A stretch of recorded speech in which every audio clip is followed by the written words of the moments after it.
Hello everyone, GS welcome to GS centre. दोस्तों, हम लोगों ने करंट अफेयर्स की सीरीज शुरू कर रखी है। तो यहाँ पर हम 2022 से लेकर 2023 के बीच में सारा करंट अफेयर्स हम लोग ख़त्म करने वाले हैं। और जितने भी इंपॉर्टेंट पॉइंट हैं एग्जाम पॉइंट ऑफ व्यू से, वो सारे हम कंप्लीट करेंगे यहाँ पर। और आगामी एग्जाम्स के लिए बहुत ज़्यादा लाभदायक होने वाली है इस पूरी सीरीज। तो मेन पॉइंट हम देखने वाले, मेन पॉइंट करेंगे, ज़्यादा कुछ नहीं होता है क्योंकि पॉइंट और स्टेटमेंट दोनों के दोनों को हम लोग को पढ़ना है। तो इसी तरीके से हम लगातार इसको ख़त्म कर रहे हैं पूरी सीरीज को। एक सेट हमारा, दो सेट हमारे ख़त्म हो चुके हैं, ये तीसरा सेट है। तो हम लोग लगातार सेट के माध्यम से डेली कुछ नहीं है 10 से 20 मिनट पढ़ेंगे, और पढ़ने के बाद जो इंपॉर्टेंट पॉइंट है और उसके साथ जो कनेक्टेड फैक्चुअल चीज़ें हैं वो हम देखेंगे, जिससे क्या है कि आने वाले एग्जाम में हमें बहुत ज़्यादा हेल्प मिलने वाली है। ठीक है, तो चलिए जल्दी शुरू करते हैं। तो आज पहला क्वेश्चन देखते हैं कि इंडियाज़, यहाँ पर एक मिनट देखते हैं। तो पेन तेन लेते हैं पहले। ठीक है, चलिए देखते हैं। पहला क्या है कि India's first community radio station. तो इंडिया का पहला कम्युनिटी रेडियो स्टेशन कहाँ पर बना है, तो देखते हैं। देखो, जो भी चीज़ें फर्स्ट है, जो चीज़ फर्स्ट आ रही है, वो समझ लो एग्जाम पॉइंट ऑफ व्यू से काफ़ी इंपॉर्टेंट होने वाली है। तो इसीलिए जो भी फर्स्ट है उसे तो हम बिल्कुल याद ही करना है, पढ़ना ही है, 100% समझ लेना है इसके लिए। और तो इसका जो रेडियो स्टेशन है, इसका नाम कब है, नाम क्या है, इसका नाम है दूधवानी। तो एग्जाम में डायरेक्ट यहाँ से एग्जाम उठा सकता है कि व्हाट इज़ दूधवानी। तो आपको बताना है कि India first community radio station, या डाल सकता है कि व्हाट मतलब तो पहला इंडिया का जो रेडियो स्टेशन है वो कौन सा है, तो दूधवानी है। ठीक है, इसका इनॉग्रेशन किया था प्रधानमंत्री ने। ठीक है, इनॉग्रेशन भी पूछ देते हैं एग्जाम में। और जब उन्होंने विजिट करी थी कहाँ पर, गुजरात की। अब यहाँ पर क्या कि which is a community radio station declare to animal husbandry. ये पूरा का पूरा किसको डेडिकेटेड होने वाला है, एनिमल हस्बेंड्री को, मतलब पशुपालन के बारे में यहाँ पर बात की गई है। मोस्ट इंपॉर्टेंट पॉइंट है, इसको ध्यान रखना है कि किसके बारे में बात की गई है। तो जो दूधवाणी जो कम्युनिटी रेडियो स्टेशन है, ये पूरा डेडिकेट होने वाला है एनिमल हस्बेंड्री को।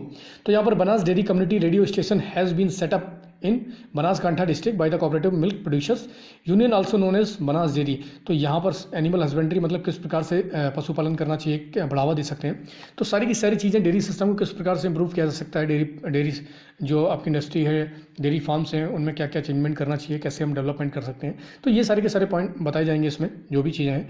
It is India's first community radio station completely dedicated to cattle rearers को। तो ध्यान रखना, कैटल रेयर्स के लिए ये पहला शुरू किया गया है, तो जानवरों के लिए भाई साहब, तो इसलिए और ज़्यादा ध्यान रखेंगे इसको। ठीक है, तो पहला जो हमारा फर्स्ट कम्युनिटी रेडियो स्टेशन है, कहाँ खुला है, दूधवानी।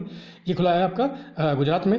किसको डेडिकेटेड है, तो एनिमल हस्बेंड्री को है, पशुपालन के लिए ये। और क्या नाम है इसका, दूधवानी। ठीक है, तो इस तरीके से ये सारे पॉइंट याद रखेंगे। अगला देखते हैं कि इंडियाज़ फर्स्ट न्यूट्रल पंचायत। तो कार्बन न्यूट्रल पंचायत, अब ये भी पहला पूछ रहा है। तो India's first carbon neutral panchayat, जहाँ पर कार्बन डाइऑक्साइड जो आपकी है वो न्यूट्रल है, मतलब वहाँ पर उत्पादन नहीं हो रहा है। तो on the occasion of national panchayat day. अब यहाँ पर ये ध्यान रखना है कि नेशनल पंचायत डे कब मनाया जाता है, तो आपका 24 अप्रैल कब मनाया जाता है, 24 अप्रैल को मनाया जाता है नेशनल पंचायत डे। तो यहाँ पर नेशनल पंचायत दिवस के मौके पर जो पल्ली पंचायत है, ये कहाँ की है, पल्ली पंचायत है आपकी सामा डिस्ट्रिक्ट की। कहाँ की है, सामा डिस्ट्रिक्ट। और सामा डिस्ट्रिक्ट कहाँ पर है, जम्मू एंड कश्मीर में, जम्मू डिवीजन में पड़ता है। तो यहाँ पर क्या हुआ कि भारत की पहली जो फर्स्ट कार्बन न्यूट्रल पंचायत है वो बनी है, जो कि टोटली सोलर पावर्ड है। मतलब देश विकास कर रहा है, भारत ने लक्ष्य भी रख रखे हैं कि हम 2030 तक 450 गीगावाट जो है ना सस्टेनेबल एनर्जी को हम उत्पादन करने वाले हैं। उसमें सोलर एनर्जी का बहुत बड़ा हिस्सा है। तो उसको देखते हुए ये बहुत अच्छे कदम हैं उठाए गए हैं कि पल्ली जो पंचायत है सांबा डिस्ट्रिक्ट की, जो जम्मू में पड़ता है, तो उसमें क्या हुआ कि जो पंचायत है पूरी तरीके से किसका यूज़ करती है, सोलर एनर्जी का यूज़ करती है। उसने पूरी तरीके से क्या किया है, कार्बन न्यूट्रल पंचायत बना दी है। ठीक है, वहाँ के लोगों ने।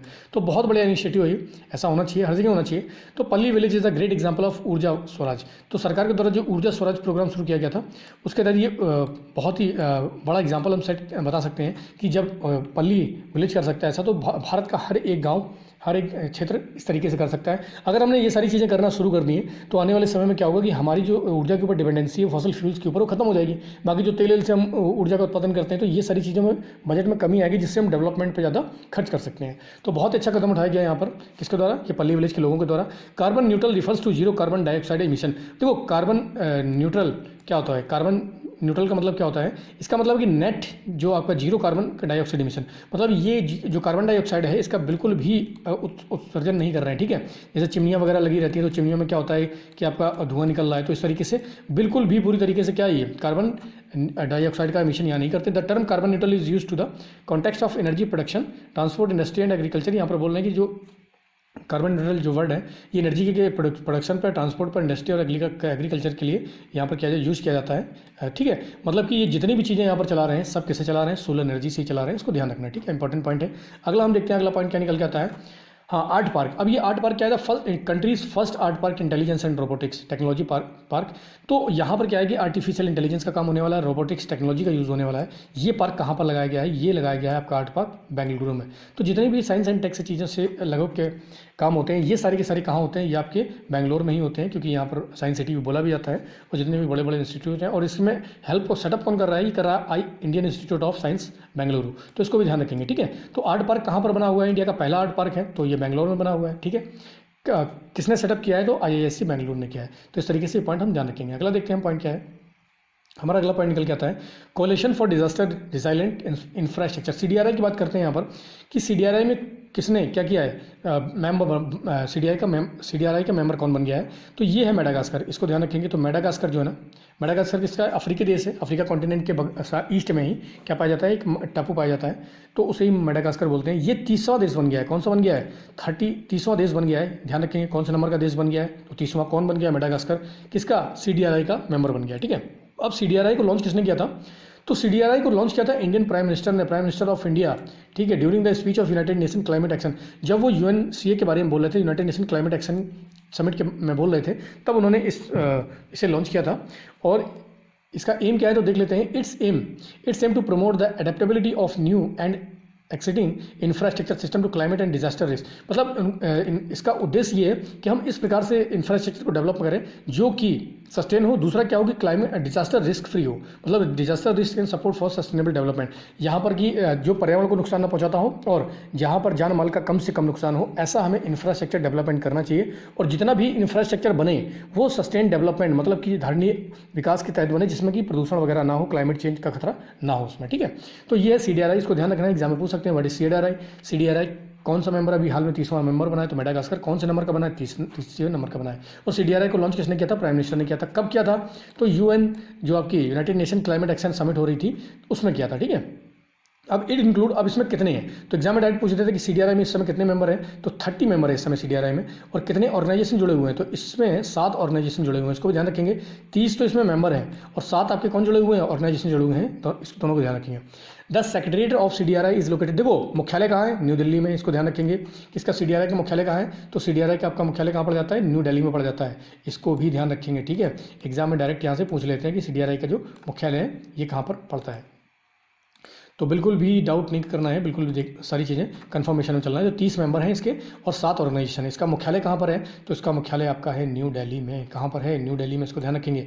आगे बात करते हैं जुलाई 2022 में क्या हुआ था। The union cabinet has approved the categorisation of coalition और CDRI as an international organisation.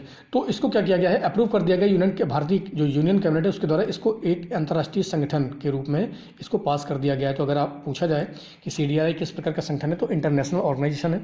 अब it has been granted the exemption immunity and privilege envisages by the United Nation. अब इसको जो पावर, शक्ति, जो भी छूट वगैरह मिलती है वो यूनाइटेड नेशन के जो प्रिविलेज एंड इम्यूनिटीज़ एक्ट है 1947 के तहत मिलती है। ये थोड़ा सा PCS वालों के लिए है, थोड़ा डीपली है। ठीक है, आगे हम बात करते हैं। It's aim to enhance the resilience of infrastructure system to climate risk. मतलब इनका सीधा सीधा कहना है कि ऐसा इंफ्रास्ट्रक्चर बनाओ जो कि क्लाइमेट और डिजास्टर जो रिस्क है उसको कम कर दे, बाकी इसमें कुछ नहीं है। और इसको लॉन्च कब किया गया था, इसको लॉन्च किया गया 2019 में। तो CDRI कब लॉन्च हुआ था, 2019 में। 30वां मेंबर कौन बना है, मेडागास्कर बना है। ठीक है, 30वां मेंबर कौन बना है, तो 30वां मेंबर आपका बना हुआ है मेडागास्कर। इसको भी ध्यान रखेंगे। ठीक है, एक मिनट। तो 30वां मेंबर हमारा कौन बना है, तो 30वां मेंबर बना है मेडागास्कर। तो 30वां मेंबर हमारा मेडागास्कर बना है।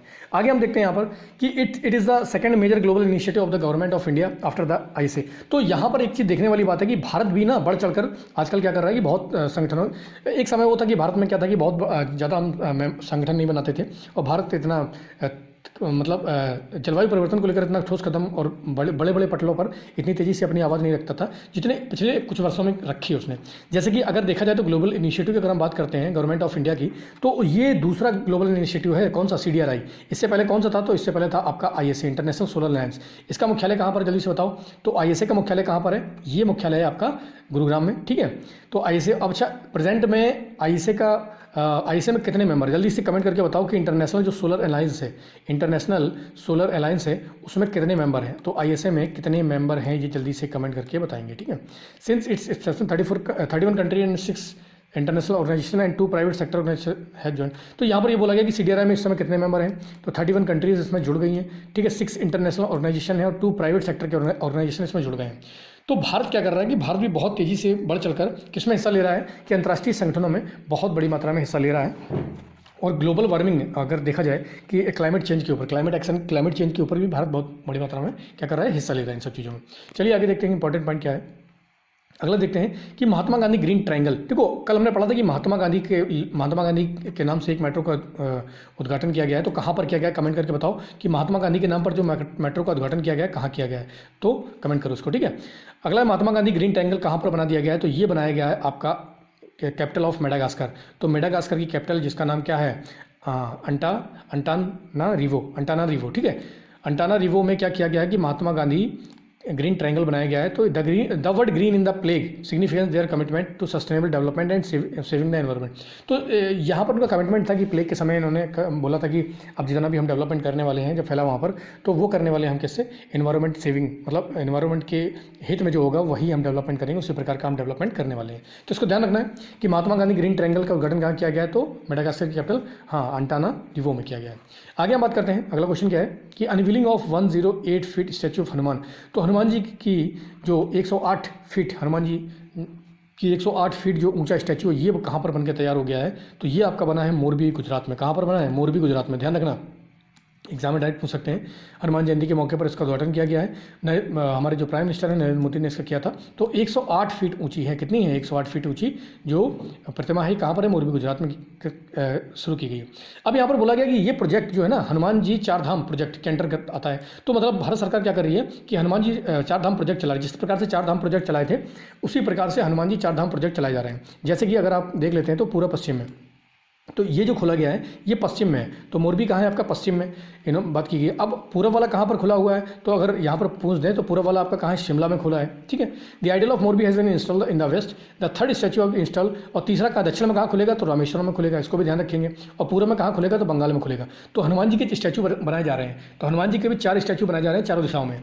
तो इनको ध्यान रखना है, बहुत ज़्यादा इंपॉर्टेंट पॉइंट हो जाता है यहाँ पर कि कहाँ पर है पहला, जो पश्चिम वाला कहाँ पर है, मोरबी में, पूर्व वाला कहाँ है, शिमला में, दक्षिण वाला कहाँ है, तो ये आपका बनेगा रामेश्वरम में, और पूर्व वाला कहाँ बनेगा, तो पश्चिम बंगाल में बनेगा, ठीक है। Last statue will be installed in east and west Bengal. तो इन सब सारे पॉइंट्स को ध्यान रखना है, ठीक है।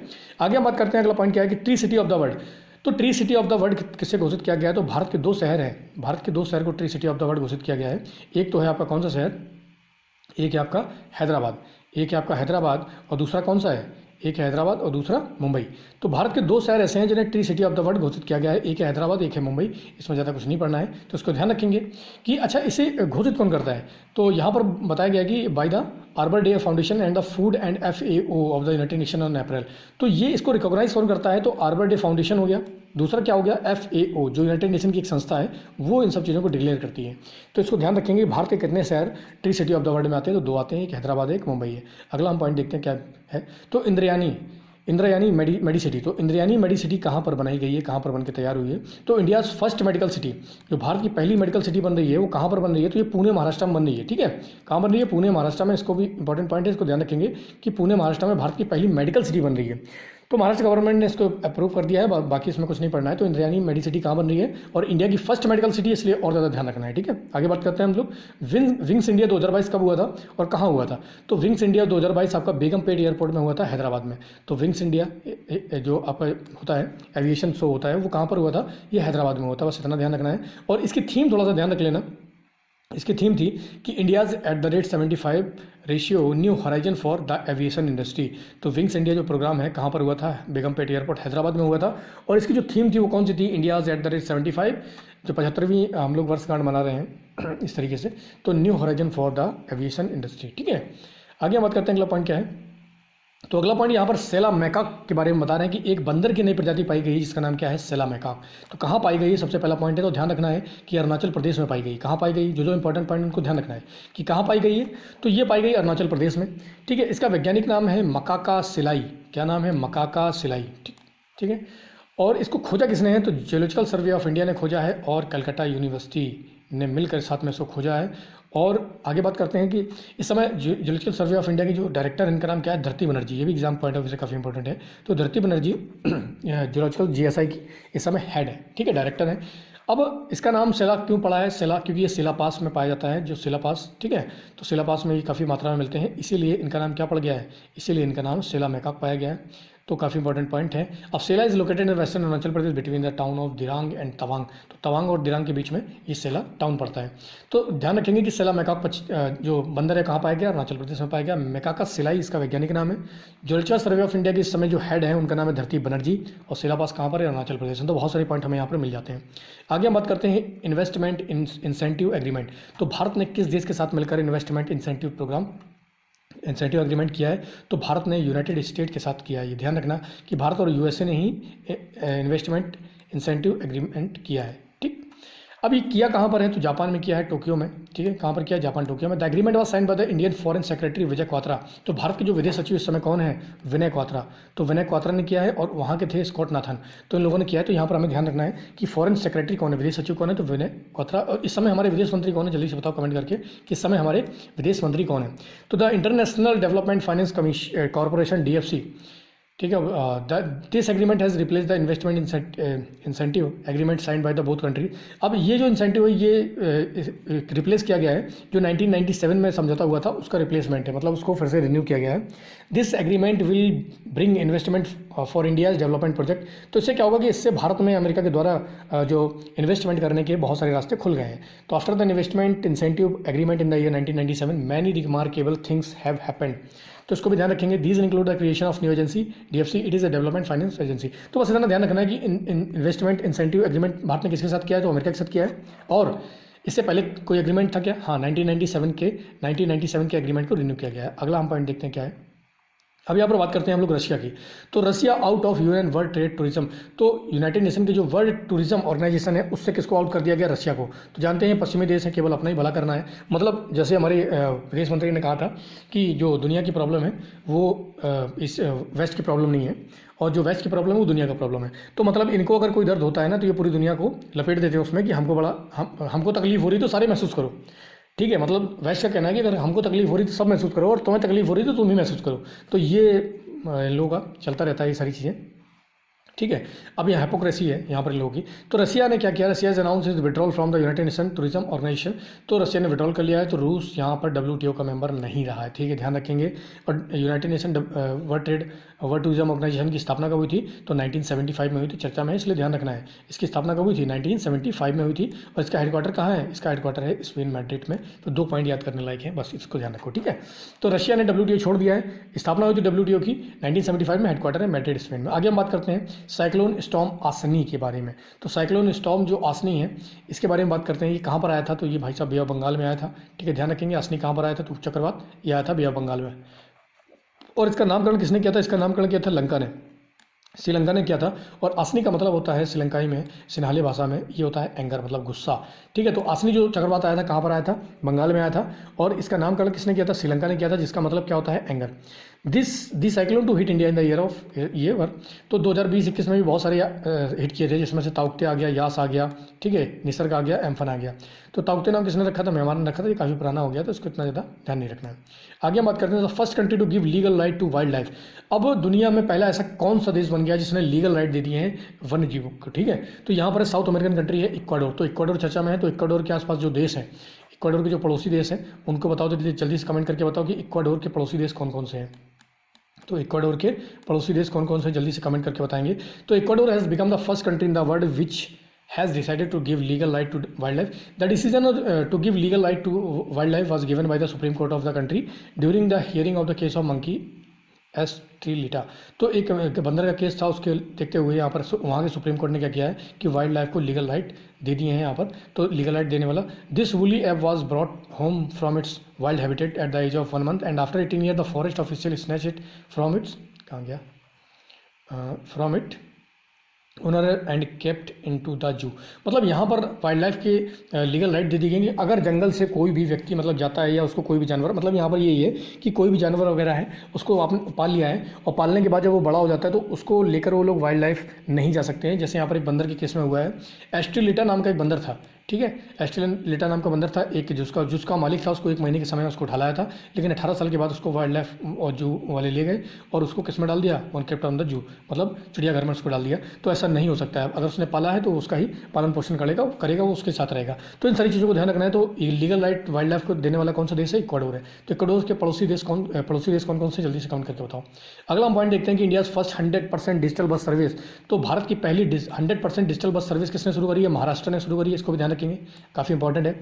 तो महाराष्ट्र ने बोला यहाँ पर कि it is launch with a unique tap in tap out, tap in tap out मतलब कि डिजिटल बस है, मतलब आप बटन दबाइए, बटन दबाते अंदर, बटन दबाते बाहर, तो टैप इन टैप आउट, ठीक है। और इसका एम क्या है कि इंक्रीजिंग डिजिटलाइजेशन ऑफ बस टिकटिंग, मतलब यहाँ पर ये है कि डिजिटलाइज करना है बस टिकटिंग को, कि बस टिकट आपको ऑनलाइन मिल सकते हैं।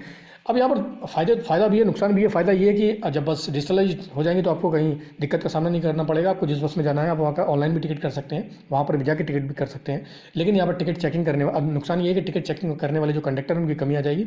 तो यहाँ पर ये भी देखने वाली बात है, यही है कि ना जैसे जैसे डिजिटलाइजेशन बढ़ता है उतना ही यहाँ पर रोजगार की थोड़ी सी कमी हो जाती है, और जो लोग इस समय कंडक्टिंग कर रहे हैं वो कहाँ जाएंगे, ठीक है। तो एक अच्छी बात भी है, बुरी बात भी है, लेकिन क्या कर सकते हैं, सरकार है अपनी तरीके से काम करेगी।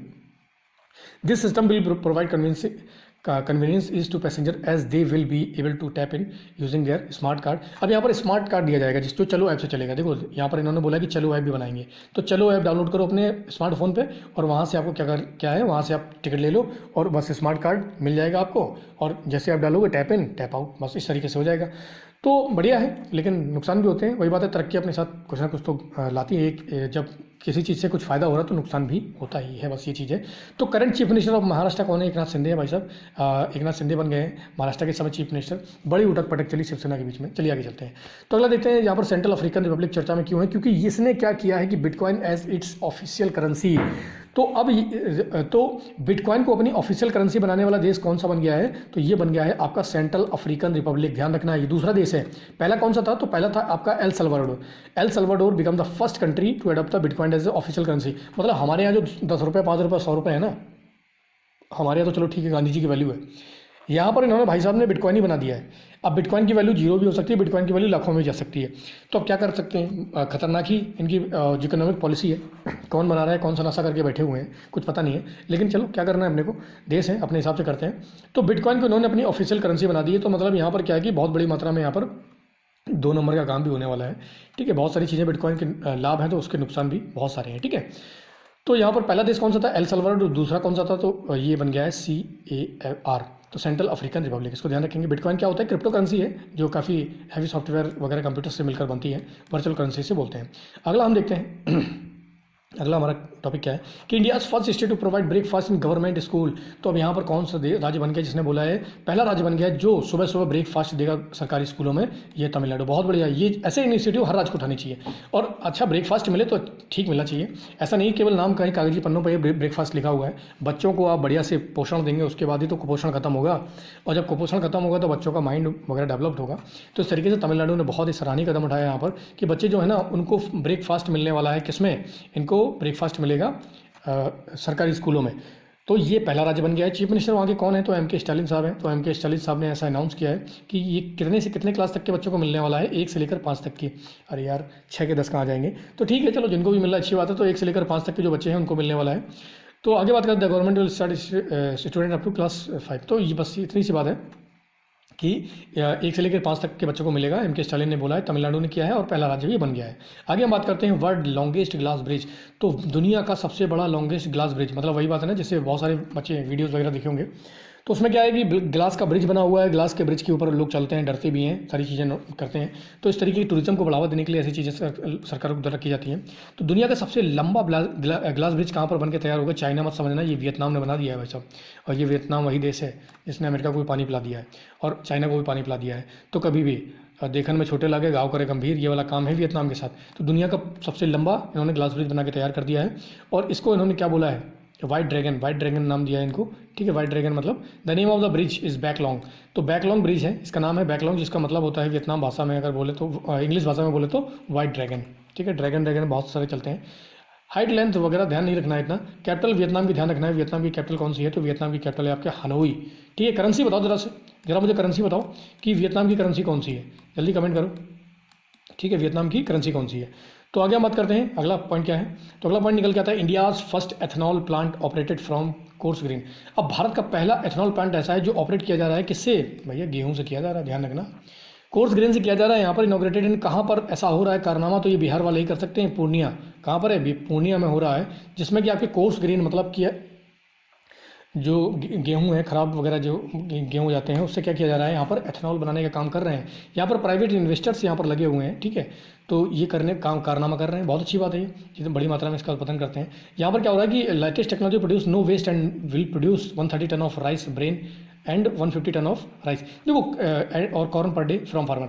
तो यहाँ पर क्या कर रहे हैं कि देखो कॉर्न और राइस, अब कॉर्न और राइस जब किसके काम आ रहे हैं, एथेनॉल बनाने के काम आ रहे हैं, तो एक चीज़ और ध्यान रखना है कि बड़ी मात्रा में इसकी डंपिंग ना की जाए, क्योंकि मार्केट में कॉर्न का और राइस का बनना जरूरी है कि भारत में तो हर घर में बिना चावल दाल के तो मज़ा ही नहीं आता है। तो अगर चावल दाल से बहुत बड़ी मात्रा में अगर आप एथेनॉल ही क्रिएट करते रहेंगे तो यहाँ पर चावल आवल की भी डंपिंग हो जाएगी, जिससे क्या है कि महंगाई पर लगाम लगाना मुश्किल हो जाएगा। तो इसी तरीके से सारी चीज़ों को ध्यान में रखना है कि ऐसा ना हो कि हम एथेनॉल बनाने के चक्कर में प्लेट से चावल ही गायब करते हैं। तो यहाँ पर चावल से भी बनाने बात कर रही है, 130 टन प्रोड्यूस करते हैं, 150 टन जो है ना ये राइस और कॉर्न पर डे फार्मर से ले रहे हैं, ऐसा इनका बोलना है, ठीक है। तो ध्यान रखेंगे भारत का पहला जो स्टेट बन गया है, फर्स्ट एथेनॉल प्लांट कहाँ पर लग गया है, पूर्णिया में, बिहार में, जो कि कोर्स ग्रेन से बना रहा है। आगे बात करते हैं India's first tribal health hospital. तो भारत का पहला ट्राइबल हेल्थ हॉस्पिटल इन्होंने खोल दिया, बहुत अच्छा इनिशिएटिव है। ये किसने खोला है, तो उड़ीसा स्टेट ने खोला है इसको, कि भारत का पहला ट्राइबल हेल्थ हॉस्पिटल, मतलब कि यहाँ पर जनजातियों की सुरक्षा के लिए, जनजातियों के स्वास्थ्य के लिए, स्वास्थ्य लाभ के लिए खोला गया है। कहाँ खोला गया है, उड़ीसा स्टेट के द्वारा खोला गया है, भुवनेश्वर में, ठीक है। कहाँ खोला गया, भुवनेश्वर में, इसको ध्यान रखेंगे, भारत का पहला ट्राइबल हेल्थ हॉस्पिटल। अगला पॉइंट देखते हैं हम, अगला पॉइंट क्या है, अगला पॉइंट है यहाँ पर कि radio Aksha, what is radio Aksha. तो यहाँ पर इंडियाज़ फर्स्ट रेडियो चैनल बना दिया गया, यहाँ पर visual impaired has been launched या इन नागपुर। तो एक रेडियो बनाया गया जिसका नाम है रेडियो अक्षा, ये विजुअली इम्पेयर्ड बच्चों के लिए, लोगों के लिए, it has been named radio Aksha, launch by blind relief association Nagpur ने इसको किया है कि विजन डेवलपमेंट में। This channel will be available free of cost, अब ये फ्री ऑफ कॉस्ट मिल सकता है on various internet radio platforms in Nagpur पर। तो विजुअली इम्पेयर्ड लोगों के लिए ये शुरू किया गया है, उसका नाम क्या है, रेडियो अक्षा। इसको ध्यान रखना है, काफ़ी इंपॉर्टेंट हो जाता है, जो भी चीज़ें फर्स्ट होती हैं इसमें, इसको ध्यान रखना है। दुनिया में और देश में जो भी चीज़ें फर्स्ट होती हैं उन सारी चीज़ों को ध्यान रखना है, ठीक है। आगे हम बात करते हैं WHO centre for traditional medicine. तो WHO सेंटर बनाया गया जो ट्रेडिशनल मेडिसिन के लेकर, और हमारे प्राइम मिनिस्टर जो हैं वो हमेशा ट्रेडिशनल मेडिसिन की बात करते रहते हैं। तो उन्होंने इनॉग्रेशन किया इसका, कहाँ पर किया, जामनगर में। तो गुजरात को काफ़ी कुछ दे दिया है, तो जामनगर में इसका क्या किया है, उद्घाटन किया है। तो WHO centre for traditional medicine कहाँ बनने वाला है, जामनगर में, इसको ध्यान रखेंगे, इंपॉर्टेंट पॉइंट है। अगला देखते हैं वर्ल्ड हाईएस्ट टनल। कल मैंने वर्ल्ड लॉन्गेस्ट टनल के बारे में बात करी थी, आज मैं बात कर रहा हूँ वर्ल्ड की हाईएस्ट टनल के बारे में। ये कहाँ पर बन के तैयार हो गई है, ये बनी है सिंकुला पास में, ठीक है। इसको बनाया है BRO ने, BRO बड़े कारनामे कर रहा है। तो सिंकुला पास में बनी है और ये कनेक्ट करती है किसको, ये कनेक्ट करती है हिमाचल प्रदेश को जास्कर वैली से ऑफ लद्दाख। तो सिंकुला टनल कितनी लंबी है, 4.25 किलोमीटर की है, ये लंबी, ध्यान रखना। और किस प्रोजेक्ट के तहत बनी है, तो प्रोजेक्ट योजाक, कौन सा है, प्रोजेक्ट योजाक है, किसका है, BRO का है। 4.25 किलोमीटर लंबी है ये, और किसको कनेक्ट कर रही है, ये हिमाचल प्रदेश को जास्कर वैली से कनेक्ट कर रही है, इसको भी ध्यान रखेंगे, ठीक है। चलिए अगला देखते हैं, इंपॉर्टेंट पॉइंट क्या है, अगला हमारा इंपॉर्टेंट पॉइंट। तो क्या इंपॉर्टेंट पॉइंट खत्म हो गए, ठीक है। तो हमारी आज के लिए इतने ही, बहुत सारे क्वेश्चंस कंप्लीट कर लिए हमने। तो ऐसे ही क्वेश्चन बस डेली हम लोग पूरा ऑपरेशन कर रहे हैं, मतलब कि डेली करंट इतने ही टॉपिक पढ़ना है। डेली अगर हम इतना भी पढ़ते रहेंगे तो हमारे आने वाले एग्जाम्स के लिए काफ़ी अच्छा हो जाएगा, और बार बार भटकना नहीं पड़ेगा। तो एक ही जगह सारी चीज़ें मैं डाल दूंगा, सारा का सारा जितना भी इंपॉर्टेंट पॉइंट है, जितना कहीं से भी सारा डेटा उठा के यहाँ पर मैं डालने वाला हूँ। इसको देखो, रिवीजन करो और जाके एग्जाम को एकदम फोड़ डालो। GS में बिल्कुल भी दिक्कत नहीं होने वाली है। तो इसी तरीके से लगातार पढ़ाई करते रहेंगे, लगातार मेहनत करते रहेंगे। 2023 में बहुत सारे एग्जाम्स हैं और GS का बहुत बड़ा इंपॉर्टेंट रोल हो गया है हर एक एग्जाम के लिए। तो सबसे पहले करंट को समझना भी बहुत ज़रूरी है। बाकी पॉलिटी वगैरह पढ़ना है तो जा सकते हो, प्लेलिस्ट बनी हुई है, वहाँ पर देख लो जाके। तो हम पूरा प्रयास कर रहे हैं बेस्ट ऑफ बेस्ट देने के लिए, ठीक है। तो लगातार इसी तरीके से पढ़ाई करो, इसी तरीके से मेहनत करते रहो। आज के लिए इतना ही बहुत है। जय हिंद।